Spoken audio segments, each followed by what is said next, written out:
the Eagles are not running like a complicated offense, man. They're running like college stuff. They're running zone read. They're running RPO. I mean, like I remember when remember Owen Schmidt who played for the Eagles for like a season, the big, Dude, fullback. he threw his Yeah. helmet on his forehead, started bleeding. Yeah, he was the first one to ever do that. Yeah, I remember this is people probably laugh because like, oh, here's Kincaid talking about West Virginia again. But I just go back to what I know and what I'm familiar with. I remember there was a quote from him saying that like Rich Rodriguez ran like 5 plays when West Virginia was really good back then. They ran like zone read left, zone read right, RPO left, RPO right. And they had like a couple passing plays. And there's not to say that their playbook was only 5 plays total, but they kept hammering the same shit over and over and over again. And really, like the Eagles do kind of do that, Like they're not throwing stuff at people that you've never seen before. I think that's like the frustration in Micah Parsons' case is like, okay, this is such a simple bullshit college thing, and yet I'm getting optioned here.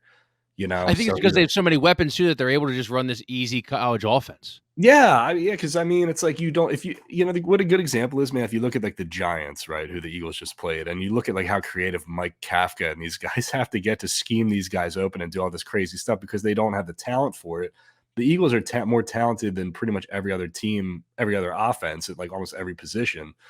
So they don't have to get crazy. They don't have to get fancy. They can just run this simple kind of stuff. And that if that annoys Micah Parsons, then so be it.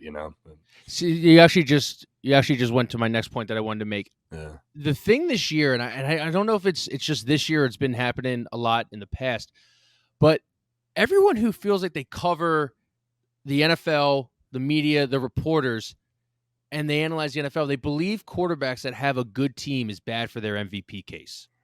Like I feel like every time we talk about Patrick Mahomes, we talk about Jalen Hurts, especially this year, where it's like, yeah, he's good, but he didn't do anything last year. But look at the guys that they added, and now he's a good player. So it's kind of like the Micah Parsons comments: is it the team or is it Jalen Hurts? When it's like, why do you think Dak had such a good year last year? Like, obviously, he was out 6 weeks this year, but he had Amari Cooper. He had CeeDee Lamb to throw to. He had a healthy Michael Gallup. He had a great offensive line. Yeah. They're acting this year like Patrick Mahomes doesn't have like one of the best tight ends of all time, or Juju Smith-Schuster, who's going to probably hit 1,000 yards receiving by the end of the year, or even Marquez Valdes-Scantling, who was catching passes from one of the greatest quarterbacks of all time last year. It's not like they had these. And then you have Andy Reid, who's one of the best offensive minds ever, calling plays. It's not like, and they talk about Patrick Mahomes like he has nothing and he's doing this all on his own.